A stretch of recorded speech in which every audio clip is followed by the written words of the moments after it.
Cricket খেলাটা কি এতই সহজ যে লম্বা ভ্রমণ করে এসে ঠিকমতো বিশ্রাম না নিয়ে মাঠে নেমে গেলেই আসলে সফল হওয়া যায়, চার ছক্কার ঝড় বইয়ে দেওয়া যায়, 50 করা যায়, সেঞ্চুরি করা যায়? না, যায় না। কালে ভদ্রে সেটা হতে পারে, কিন্তু সেটা স্বাভাবিক ঘটনা না। প্লে অফকে সামনে রেখে বড় চমক দেখিয়েছে রংপুর রাইডার্স, চমক দেখিয়েছে খুলনা টাইগার্সও। টিম ডেভিড, আন্দ্রে রাসেল এবং একই সাথে জেমস ভিন্সকে এনেছিল রংপুর রাইডার্স। লাভের লাভ কিছুই হয়নি, তিনজনই আসলে সুপার ফ্লপ।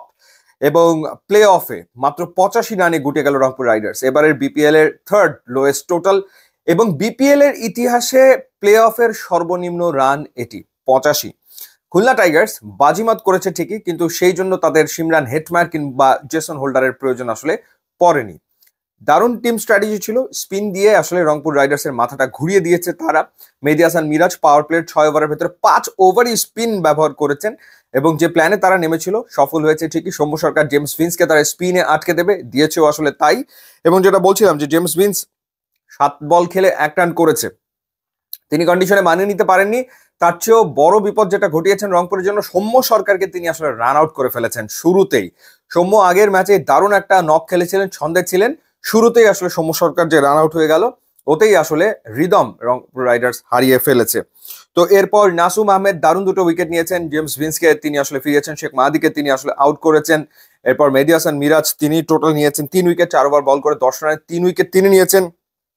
নাসুম 4 ওভারে 16 রান দিয়ে 3 উইকেট নিয়েছেন, সাইফুদ্দিনকে আউট করেছেন। হাসান মাহমুদ, সেটাও একটা দুর্দান্ত বল আসলে ছিল। মোহাম্মদ নওয়াজ 4 ওভার বল করে 21 রানে 1 উইকেট নিয়েছেন।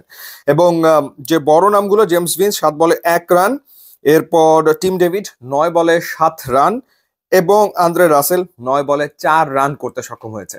এবং এই বড় প্লেয়ারদেরকে জায়গা দিতে গিয়ে রংপুর রাইডার্স কি করেছে, প্লেইং 11-এ তারা আসলে ইফতেখারকে রাখেনি। যে ইফতেখার এই ম্যাচের আগ পর্যন্ত রংপুর রাইডার্সের হয়ে সর্বোচ্চ রান তুলেছিল, 300-র উপরে রান তুলেছিল, যদি ভুল না করি 305 রান বোধহয় করেছিল, তাকে বাইরে রাখা হলো এই বড় নামদেরকে জায়গা দিতে গিয়ে। এবং আরেকটা ব্যাপার যেটা, সেটা হচ্ছে যে টসে জিতে প্রথমে যে ব্যাট করার সিদ্ধান্ত রংপুর রাইডার্সের, সেটা আসলে বুমেরাং হয়ে গেল ঠিকই। যেটা বলছিলাম যে খুলনা টাইগার্সের প্ল্যান অ্যাবসলিউটলি স্পট অন ছিল, স্পিনাররাই কাজের কাজটা করে দিয়েছে। ইনফ্যাক্ট মুশফিক হাসান মাত্র 5 বল করেছেন, তিনি 1 ওভারও তিনি করতে পারেননি।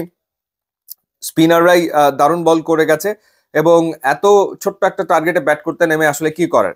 নাইম শেখ যে ফর্মে রয়েছে, নাইম শেখ যা করার তিনি আসলে করেছেন। আরো একটা দুর্দান্ত ইনিংস, অর্থাৎ যেহেতু তিনি ফর্মে আছেন, তিনি কাজটা সেরে ফেলেছেন সাথে অ্যালেক্স রসকে নিয়ে।